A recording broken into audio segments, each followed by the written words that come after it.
Ole hei, tuntun chu no pang honen Sairang atanga Kolkata kan ti kha relin kan jin dona tun han Sairang rail station kan meka chuan helai hun ma vela hi kan han tilang vel thuak anga ta hian counter vel kan huanga ti chuanin pon lama kanon lu na lam zoka sonin parking oma son parking oma pon lama sonin parking na hun om boka ta hian da them o chu kan shelova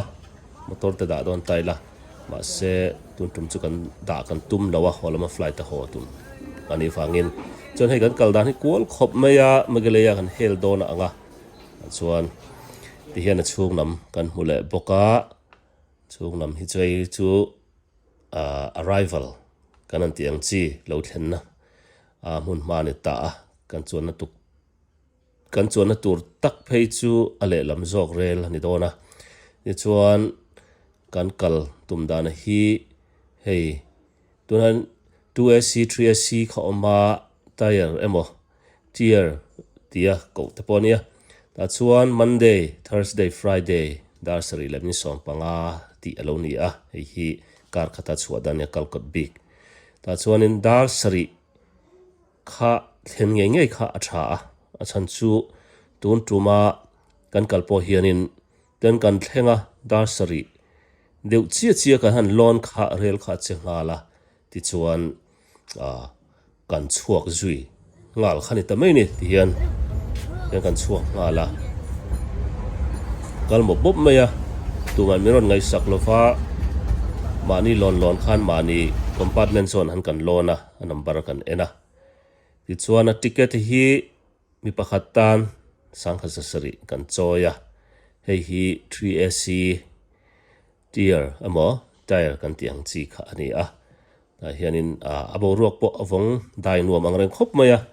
tuk ver om lova dar thlang vekania a safe in a him tha kan ti thei bokang chu ti chuan a chung vela po hi ala fel fai angreng khop mai tian an rin ain thiang lima ti hian nopang honen kan han oma avai han kan luak khat lo dewa pakhat hun ol oma maro chu anon kal lok lova chunga te tian nopang ho chu nom theya ti hian a chung vel le in thian a vel te po rin ai chuan a fel fai khop maya thiang limang reng mun ni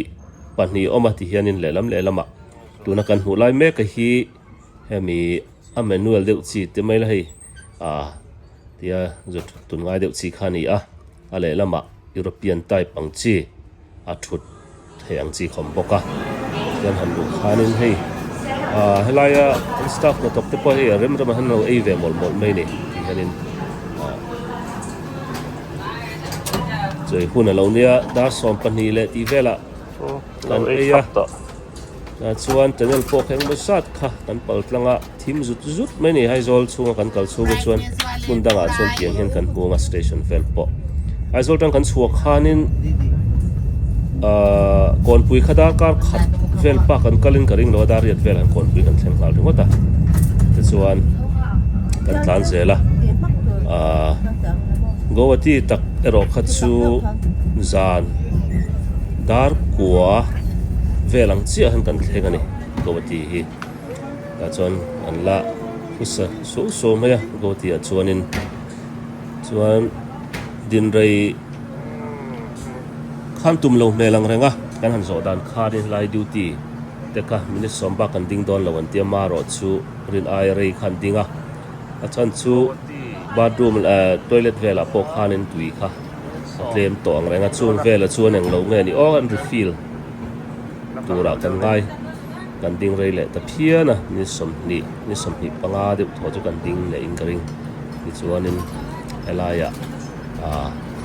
enge mo ei tu neu te kan han tak chop le zandar kwa de po kan han ei vele ni chuan kan han mu wang fanga ti hana kalkual siliguri te an thleng ti khan an kalkual jinglam pang alo ni chuanin West Bengal ka kan lut chulong ni ta der maya ta chuan muzing kar lo ni hei buang hianin ti tur va khom lo va chuan hun man dal na tur chi sang sang kan han zong kwal vel thina ni hian no pang hom nen hianin hian an ni po chan an muan thua an tei kwala kan pon lam bo ruak kan han huang te kan hun ma te kan han ron ti lang sela lai kan huang hianin hun ol hi om yok lo ni hianin hei mun chi sang sang a hianin ti hianin kan huang hianin thai chi sang sang kha an phun ani tuna kan hu poi zik lum te an tam friends kan ti ang chi nge ni don nge ni thil dang deu ni riat thiam lo po kan nga nuala ti ara la kan han mu zoi zoi khani rot maya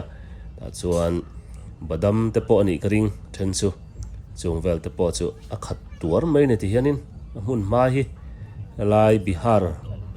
vel ho tai mak zia le an mai mai lo zia mun ola lo zia te ti hian kan mu thei ome ta chuan mun ma te po a rem kan han ti rualin an tai mak na sim sim het ta tang po hian mu theia tin kan han en phat po kha kan han tho khan jing kardar sari chhovel tang khanin na thok khan an lo bung tan to a chuan mu thei khan rom so so to ni an ma ni sim sim a po hi an tai ma khat ti hi a hriata chuan a khoi lam po khan enila ti hian a hring vek mai ni tun tin huna chuanin helai an kut thlak na an kut nu zong song hi ti hianin rel atanga kan hmu thei chin ani ta hemi pia lam po hi atam don tuk ti kha a hi sap thei ni ti chuan tun tuma chan rel atang kan huang chin chau te kha kanon ta lanin ta akal tur te pon hetiang bok hian in hmu kan bei seya hei aya thui zok ngai tu na te po chu in nei kan bei sei boka ti chuan helai bihar vela kan han hmu thil pakhat chu thei hai kuang hilo ni le ta heng thei hai kuang niam te te buk toi thade mai par na se em mai hi an lom pia lama hianin an tai mak na bokha ta po hianin hmu theya ti chuan a kuang hi sang mi lo ni ti chuan helai mun a hi ei a station kan han thleng ta hian station tak kan han hmu chuanin kan huang hianin helai te hi alo nuam ang reng vio meya hen kan huang hianin malda town zok ni chuanin thei hai har chuan mun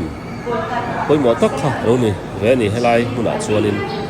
chulai chu kan han chuak ni mo le chuan helai hianin tu chuan som pakhat vela kan thenga kan eya chumi tang kan chua le chuan hei tia kan huang hianin hetiang factory lian pui hi mun ni vela kan hule boka nia kan rin dan chuan heng te po hi nia cement factory ni om tak tani in kan han ngaya thil dang po chulo ni ve mai thea rel atanga kan hmu tia kan ngai ruat na anga kan han soi kanita ti chuan helai hun ma te po hi a hmu nom in apui thu ve riu mai ni Mizorama lom lo ani wang heng te po hi le na ma chuanin kin loka chuan kan la chau chuakin kan la nei ve ngei porin oma tuna chuanin a step arabi khatna atan rel aron lut to a rel ron lut to hi chuanin kong tam tak thil tam tak le mabak tam tak ain chop rolin sut kuak tam tak kha aron nei ngal ti kan re theyanga chuan kan huang hian hei zau khop ma ekareng zan nge niang tiang velani vai pon kan la seng lo apia hianin mi zo hianin tui khwani om tak hi om zum beya a ko tlang che kan huwa tuyan mo san tur zia po chu hisap theya tiang factory tan chuanin chuanin a pat te po om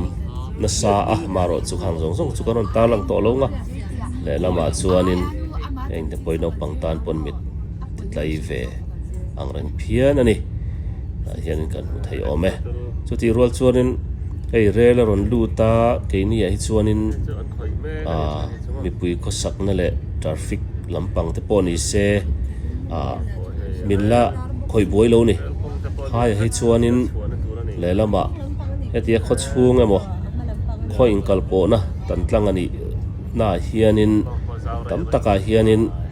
rel an lo ngai chana an lo nga te rel pawna ngai chan te ngai thina tuna kan huang hian hei tian lo ngak thup thina khang kha tun din huna chon hei kan la tong ve lova chi rual chon hei thil dang kan hu le ta hianin hei lai pawh hi hianin bong ek chi sang sang kan mu a ta hianin heng te point mang tangkai le ni turani ti hianin heng te poi om ze nei deuin hei tiana han siama anan hloma ta son hei bong nge loi yom tak tak te pawh omani song te pawh sakan hua chu ti rual chuanin rel an du chua hianin kan om lai ngei te pon kan ei le kan ei na nu ma le hemi abol ho zong zong a kha an pai chuak mai thina ti hian kong sira heng te poi mizoram hian kan la tuar vengem o ti te tuna tang po a heng hi kan lo ven lok te poi langai view mai theini an pai pop pop maya chuan chuanin bol hlo pai na huna te pawh hianin an lan lamang mai ngem rel ron lut hian tiang chi te pawh kha ril ruwa om rum mai ni tiang kan han mu hianin chuan station dang kan han thleng le a hei vai hoina rel an man tangkai zia le an tam zia te ron ti lan na alo ni ta ti chuan kan han kala tum dan chuan dan hi le achan ve vel thleng tur in ngai kha jingda sari le tia kan chuaka jingda sari kan chuaka ti chuan zan kan riaka tuk dan ni la chan ve tur kan ngai kha dar nga dona kan luta Kolkata kan luta rin ai kan tlai ta ni station khana dingin du ai khana muanga ti chuan hei kan baya te babute te mun chu kan lo thleng ta ni ole helaya mun sang kan tlona te poron ti lan kan tumanga clear tu te in zawai chunga kan lo me